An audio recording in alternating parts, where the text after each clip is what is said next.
In the overlooked valleys of 1860s Pennsylvania, hidden within the Allegheny Mountains, existed a vast property that offered redemption.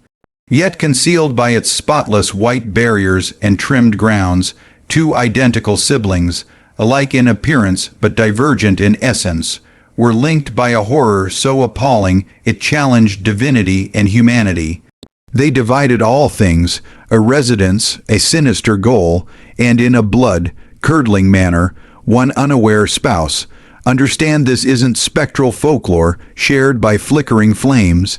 This represents the authentic, recorded tale of how duplicate siblings, hailed as innovators in healing and benevolence, deceived America's richest clans, constructing a concealed domain rooted in a single dreadful deception. They formed one household, a distorted imitation of ordinary life, yet it marked merely the start of their scheme. Greetings, seekers of reality to shadow narratives. The account you're about to encounter has been intentionally concealed by the past, locked in legal files, and rejected as mere regional myth. Why? Since the facts accuse more than a pair of deranged figures. They condemn a whole period. This platform suits the fearless, those unafraid to peer into oblivion. So, I must inquire now, do you possess the bravery to uncover what lay obscured in that isolated ravine? If so, demonstrate it. Press that subscribe option, activate alerts, and note your location in the remarks to signal you've joined the probe. Let's reveal this collectively. To grasp the dread in this narrative, we must examine its birthplace. Envision the United States in 1866. The Civil War had recently torn the country asunder, scarring the terrain and psyches alike. It was a time of stark contrasts. One side heralded the Gilded Age's onset, immense riches, booming industries, urban swells of newcomers, and unyielding trust in innovation and advancement. Figures like Carnegie and Rockefeller built realms of metal and petroleum. Yet beneath this sparkling veneer lurked profound unease. The conflict exposed life's vulnerability, while emerging disciplines, promising wonders, also spawned alarming concepts. Phrenology asserted character readable from cranial contours. Social Darwinism warped into excuses for industrial harshness and tenement misery. Most ominously, eugenics foundations emerged. The notion that societal woes like destitution, wrongdoing, insanity, and despair stemmed not from environment but heredity, a blight in lineage. For emerging American nobility, the moguls of commerce and capital, reputation reigned supreme. They erected opulent homes and sponsored arts, eager to erase humble roots and claim aristocratic status. But how to handle family flaws, an odd offspring, a depressed partner, a child with slight malformation? Amid harsh societal scrutiny and absent psychological aid, these kin weren't viewed as needing support but as risks. They embodied threats to prestige and wealth, mysteries to conceal at all costs. This frantic quest for secrecy, this cultural fixation on flawlessness and facade, birthed an ideal shadowy trade for a uniquely vile offering. It fostered prime territory for hunters posing as rescuers. Into this realm of opulent dread entered the twin physicians, Dr. Alastair Finch and Silas Croft Finch.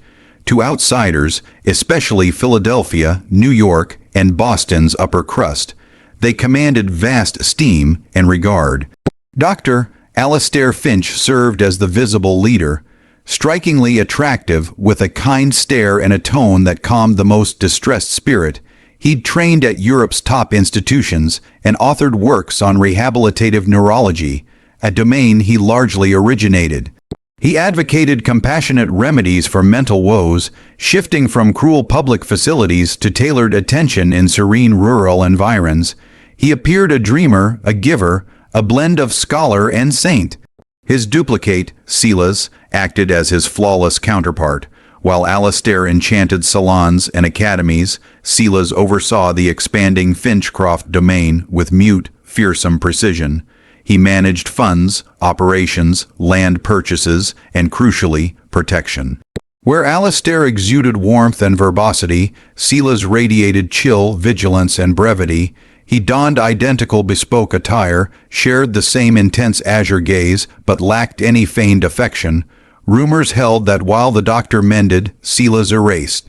United, they formed an unstoppable duo, a dual-fanged viper of allure and dominance. They positioned themselves as the ultimate remedy for affluent society's most confidential dilemmas, a reserved assistance cloaked in irrefutable scientific prestige. They were ideal antagonists for their epoch, as none suspected villainy. They weren't merely concealed openly, they were lauded there, their villainy unseen amid their acclaim's dazzle.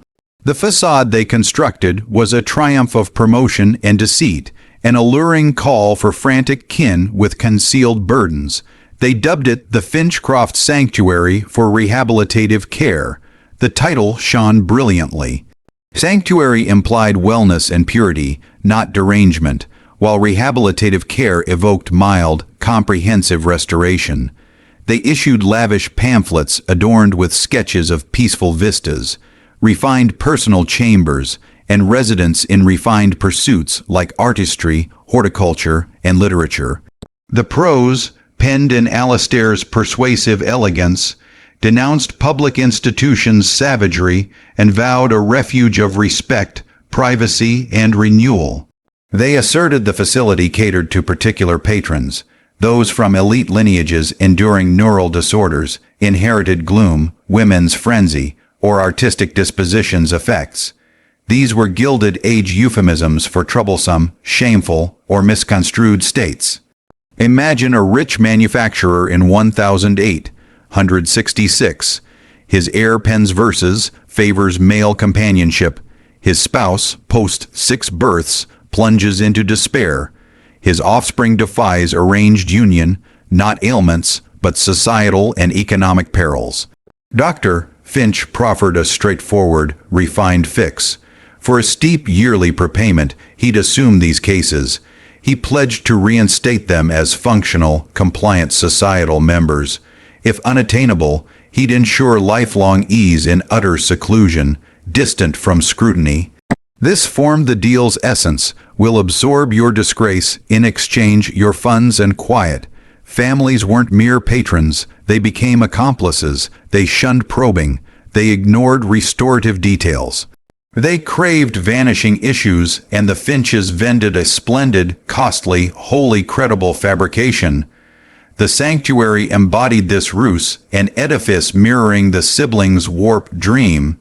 Tucked in a remote gorge, distant from settlements, and reached solely via a private path, the site was both welcoming and unassailable. From the entrance, guests beheld a magnificent 3-level Victorian structure in gleaming white with vibrant azure accents.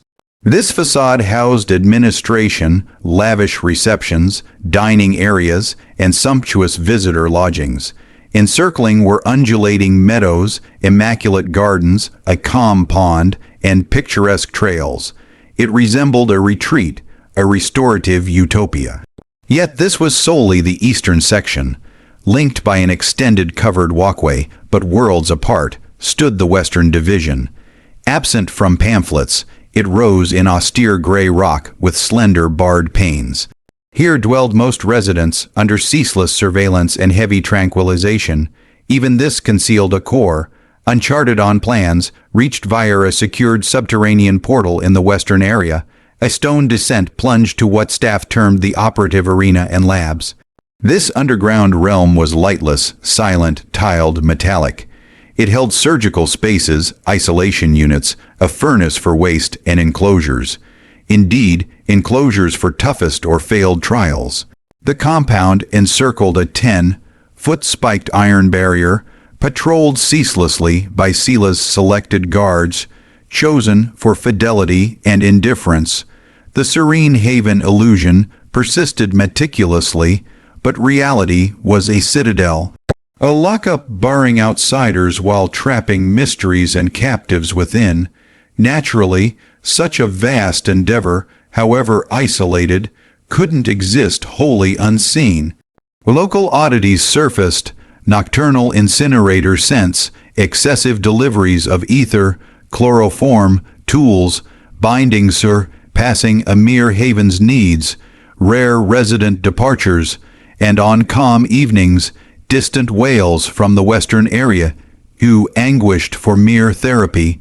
For each flag, Dr. Alastair Finch held a ready, credible, reassuring response. Chemical odors, advanced hygiene to curb contagions, surplus goods, we're a forefront research hub, innovation demands resources.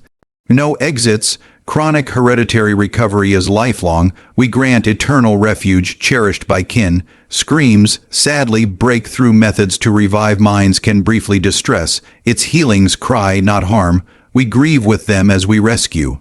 His renown, plus local economic boons from employment and trade, made folk eager to trust, easier to embrace the benevolent genius myth than ponder alternatives. Explanations didn't merely quell curiosity, they deterred it, branding doubters as science, ignorant or insensitive. No despot, however astute or mighty, acts solo. They need a deputy, a devotee executing filthiest tasks unquestioningly. For the Finches, this vital element was Western Division's chief attendant, a robust German newcomer named Nurse Eva Brandt. Eva wasn't mere staff. She was a devotee, fervent disciple of Dr. Alastair's vile creed.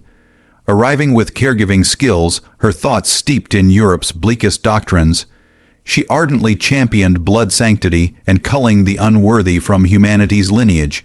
In Dr. Finch, she beheld a seer, bold purifier of mankind. She governed the Western Division with unyielding grip and empathy void. Eva dosed daily opiates, keeping residents subdued.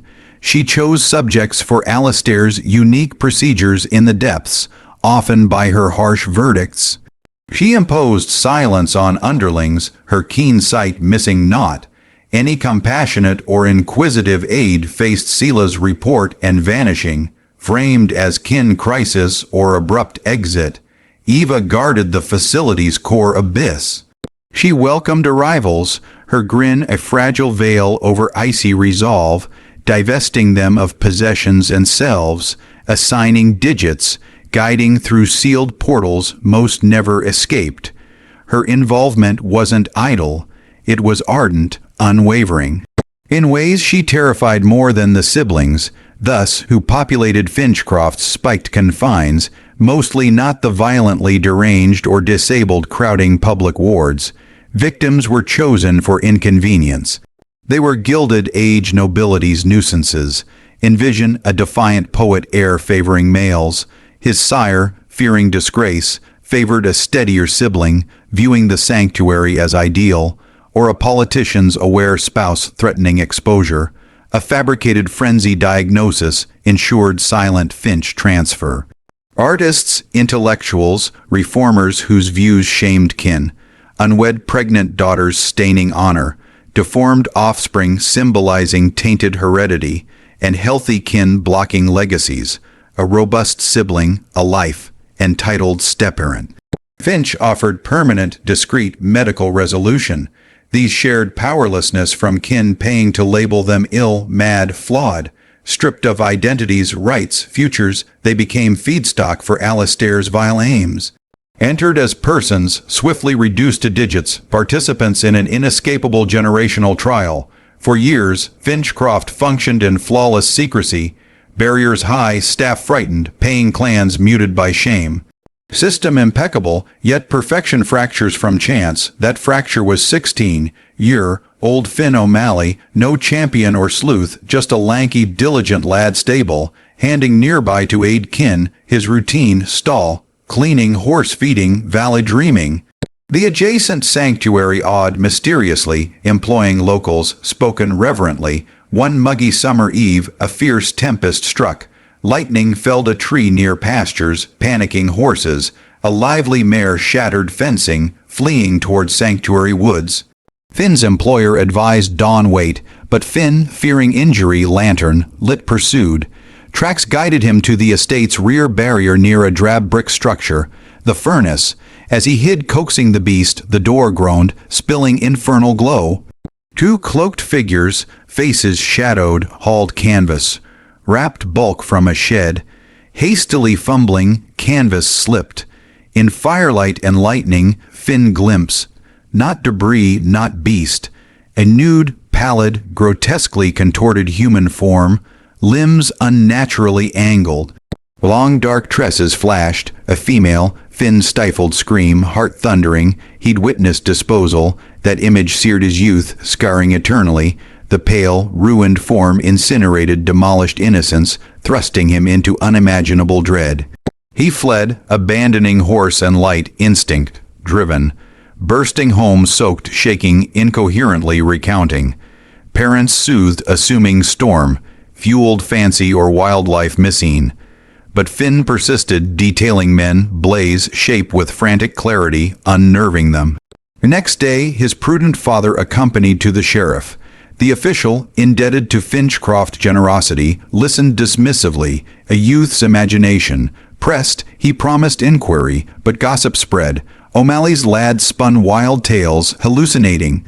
Perhaps touched, pals shunned, employer, fearing Finch ties, dismissed. Finn isolated, pariah, sleepless, nightmared by blaze and form, paranoid, shadowed by cloaked pursuers, trapped in unreality, sole truth, nowhere deemed mad.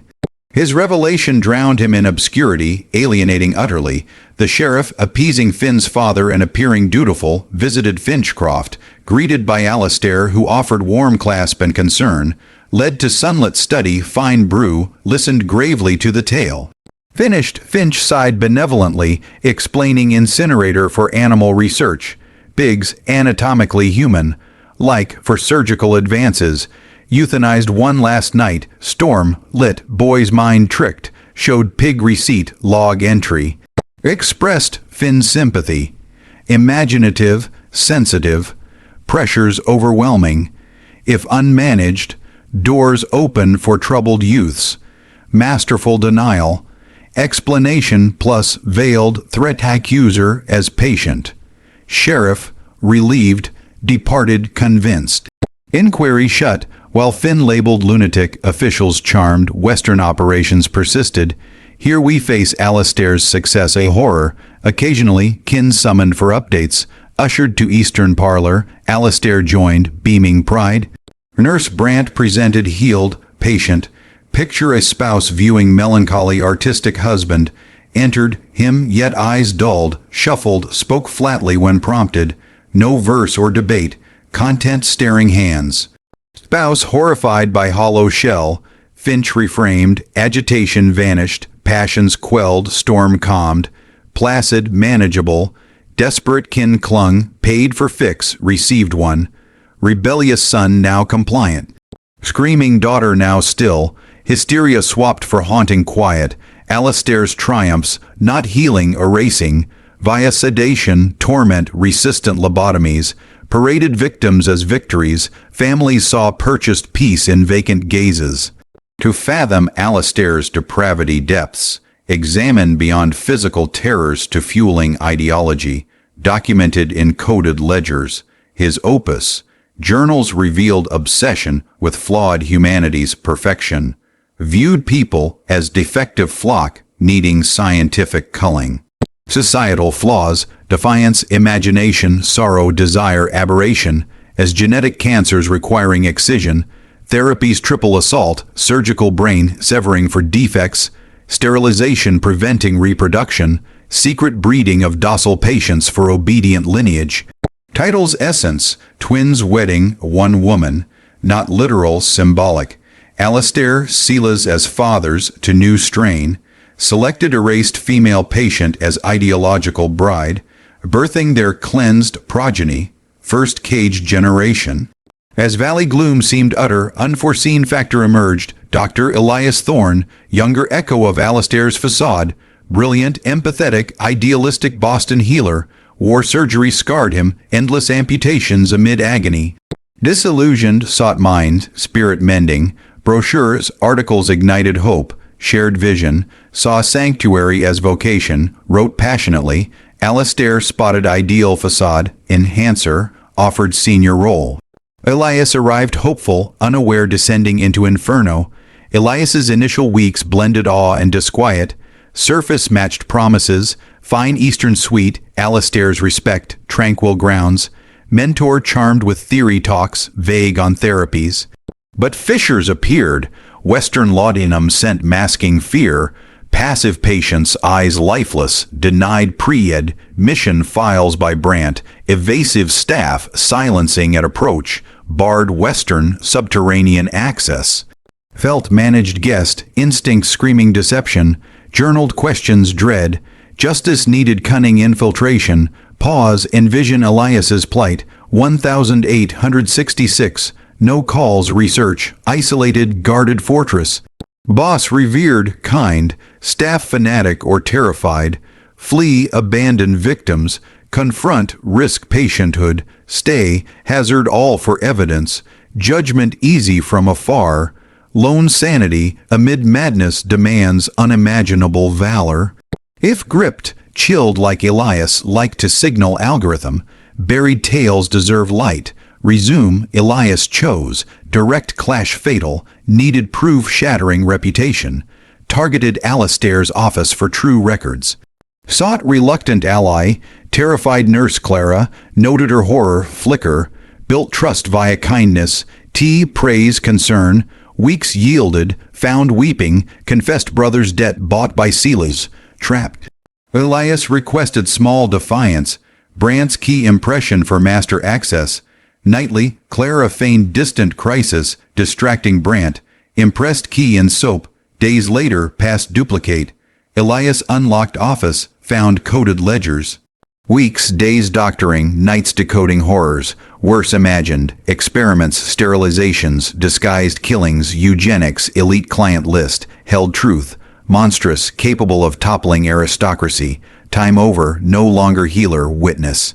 Escape vital, journal as testimony, planned meticulously, obscured fence section, hoarded provisions, dark garb, waterproof pouch sewn in coat, new moon night, underestimated Silas, pragmatic watcher noted Elias's shift, questions ceased, guarded. Shadowed, escape night stormy, echoing fins, Elias slipped side door toward lake, guards followed, twig snap triggered sprint, journal thumping, pursuit shouts faded in woods, ran hours till collapse under oak, spent fitful night. Dawn staggered east, 2 days to Harrisburg outskirts, gaunt, tattered. Stumbled police HQ, demanded superior. Skeptical sergeant saw madman. Elias mentioned Finch financial crimes, elite list. Names shifted dynamic, political explosive. Prosecutor summoned, Elias protected. Justice ignited by unignorable scandal. Info deciphered, shocked government. Raid planned, 50-plus troopers, unmarked vehicles, dawn swarm, overwhelmed guards, Eastern elegant, quiet. Western squalor, filthy rooms, malnourished sedated residents, restrained. Subterranean, bloodied table, bizarre tools. Picks, drills, saws, cells, damaged beyond recognition. Grounds incinerator, mass grave. Dozens skeletons, adults, infants. Healing paradise unmasked as private abattoir. Raid arrested twins. Alastair in opulent office surrounded tomes. Calm, claimed misunderstanding. Even chained, dignified, superior. Silas burning ledgers, silent, contemptuous. Let out, news spread. Public disbelief curdled to horror as details leaked. Western misery, theater, grave. Unmasking shattered medicine's sanctity, elite benevolence. Public, mad scientist, enforcer, families duped victims. Investigators, Elias led, decoded journals. Network spanned East Coast. Complicit physicians referring for fees, falsifying diagnoses. Elite patriarchs candidly seeking kin removal. Laundered funds, legitimate investments. International, eugenicists in Germany, England sharing cleansing methods, sanctuary, eugenics pilot for global purification, crime, elite conspiracy, trial sensational, yet elite shielded, names sealed for privacy, coverage focused brothers' depravity, not systemic.